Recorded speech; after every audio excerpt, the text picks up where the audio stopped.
তোমার দেওয়া অবহেলাই আমার সফলতার কারণ হয়ে দাঁড়াবে।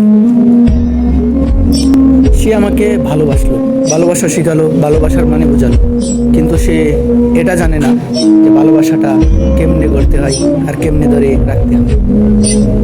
তার ভালোবাসাটা সত্যি ছিল কিনা জানি না, কিন্তু আমারটা ঠিকই সত্যি ছিল। সে আমাকে বুঝেনি, আমি ঠিকই বুঝেছি। তার জন্য আমি আমার জন্মভূমি ত্যাগ করেছি, তো সে আমার জন্য এক চুলো ত্যাগ করেনি। কারণ সে আমি আসার পরেই অন্য পুরুষের আসক্ত হয়ে গেছে।